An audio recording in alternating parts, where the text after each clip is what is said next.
All have gathered మీరందరూ కూడా recognise చేయడానికి. ఎందుకంటే గతంలో ఆల్మోస్ట్ 6-7 మంత్స్ నుంచి మీరందరూ కూడా బాగా చేశారు. చాలా మంచి మంచి కేసెస్ని డిటెక్ట్ చేయగలిగారు. చాలా కరుడుగట్టిన నేరస్తులను అరెస్ట్ చేశారు.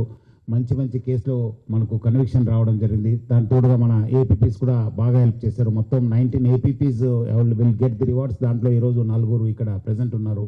అట్లానే మన ఉద్యోగం కాకుండా ఇంకా చాలా విషయపైన ప్రజల శ్రేయస్సు కోసము చాలామంది ఒక అడుగు ముందేసి వాళ్ళందరూ కూడా కొంతమంది ఆఫీసర్స్ బాగా చేయడం జరిగింది. వాళ్ళందరూ కూడా నేను పేరు అభినందిస్తున్నాను. వేరే వాళ్ళు కూడా స్ఫూర్తి పొందాలి. ఇంకా మీరు కొంత స్ఫూర్తి పొంది ఇంకా రివార్డ్ తీసుకోవడానికి మీరు మళ్ళీ నెక్స్ట్ క్వార్టర్ కూడా సిద్ధంగా ఉండాలి. అట్లానే మీ అందరు కూడా స్ఫూర్తిగా తీసుకొని వేరే వాళ్ళు కూడా స్ఫూర్తి కావాలని చెప్పి నేను కోరుతున్నాను.